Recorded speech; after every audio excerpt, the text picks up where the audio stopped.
Welcome to Capital Catch-Up, your deep dive into the halls of Congress. I am Victor. And I am Linny. Today, we are going to discuss several legislative proposals with a major focus on environmental management, forestry, and firefighter welfare. We will also cover some key administrative changes, healthcare updates, and highlight the latest proceedings from the congressional record. Let us start with the environment, specifically how Congress is addressing the threat of wildfires. There is a very comprehensive piece of legislation called House Bill 10,061, also known as the Wildfire Response and Readiness Act. This bill is designed to modernize our national wildfire management strategies. It establishes a framework to increase the use of prescribed fires by providing new funding flexibility and mandating annual acreage increases for these controlled burns. It also focuses heavily on community resilience. It expands grants for home hardening, which helps everyday homeowners protect their properties from embers, and invests in advanced detection technologies like satellite monitoring. But what I find really notable is how it treats the workforce.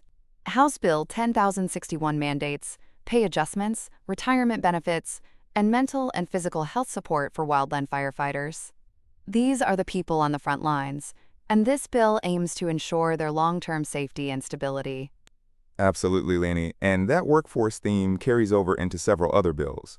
For instance, House Bill 4671, the Ensuring Casualty Assistance for Our Firefighters Act, proposes creating a formal wildland fire management casualty assistance program within the Department of the Interior. This would streamline support for the next of kin of wildland firefighters who are killed, critically injured, or suffer line-of-duty illnesses. It provides centralized case management, travel reimbursement, and a dedicated digital portal to make navigating federal benefits easier during incredibly difficult times.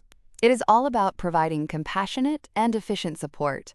Along the same lines, House Bill 4672 addresses a very specific career issue for these firefighters. Currently, if a firefighter transitions into a supervisory or administrative role, they risk losing their specialized firefighter retirement status.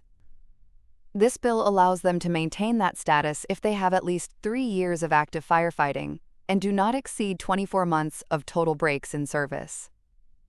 It even allows a retroactive credit for past service between 2003 and the bill's enactment, provided they pay the required contributions and interest. That is a great example of a legislative fix for a very real career barrier. Speaking of workforce development, House Bill 3465, the Civilian Conservation Center Enhancement Act of 2025, looks to the next generation. It proposes specialized training programs for underserved youth in areas like forestry management and wildland firefighting. It includes signing bonuses and direct hire authorities to transition these youth into federal careers, and even has a pilot program where students help renovate federal housing for firefighters. This really ties back to the broader infrastructure. If we look at the reforestation side, House Bill 7712, the RNGR Support Act of 2026, aims to strengthen our reforestation supply chain. It directs the Secretary of Agriculture to coordinate federal, state, tribal, and private efforts, and establishes a grant program for nursery infrastructure, seed collection, and genetic research to make trees more resilient to climate change. It authorizes up to $5 million annually from the Reforestation Trust Fund and streamlines seed collection permits on National Forest System lands. And when disasters do strike, House Bill 5823, the Watershed Protection and Forest Recovery Act of 2025, steps in. It amends the Agricultural Credit Act of 1978 to let the Secretary of Agriculture implement emergency watershed protection measures on National Forest System lands. It allows the Forest Service to partner with local, state, and tribal sponsors to stop soil erosion and protect water resources, offering expedited timelines, matching fund waivers, and liability protections for those doing the work. To make sure all these efforts are backed by solid science, we have House Bill 3553, the Brush Fires Act, which mandates a study on wildfire mitigation in shrubland ecosystems, and House Bill 3923, the Wildfire Coordination Act, which establishes a permanent wildfire science and technology advisory board. This board, backed by $10 million, will bring together academic researchers, federal agencies, and local, state, and tribal officials to bridge the gap between scientific theory and on-the-ground firefighting operations, like using predictive modeling and meteorology. It is clear that wildfire readiness is a massive priority. But let us shift gears to some other significant bills. Have you looked at Senate Bill 5373, Leni? It is the USPS Executive Benefit and Bonus Removal Act, introduced by Senator Rounds. Yes, Victor.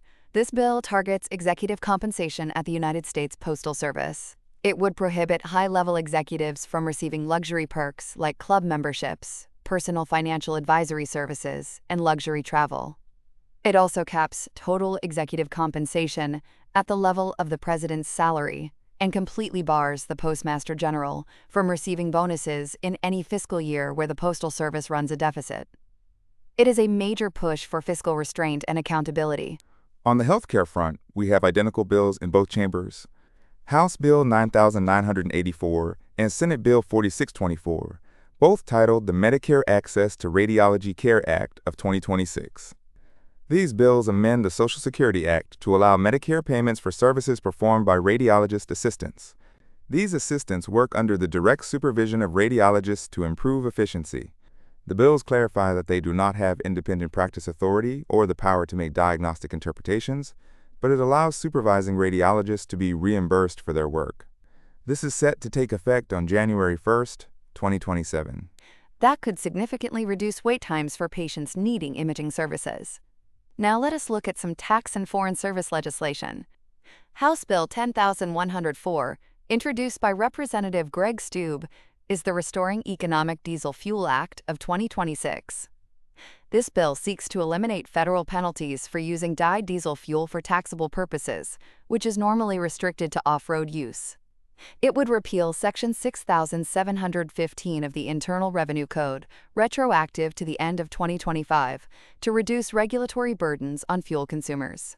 And House Bill 10095 proposes amending the Foreign Service Act of 1980 to ensure that members of the Foreign Service remain eligible for per diem allowances, lodging, and related benefits, even while they are on mandatory leave. It is a way to protect our diplomats and personnel serving abroad. We also have some administrative house cleaning.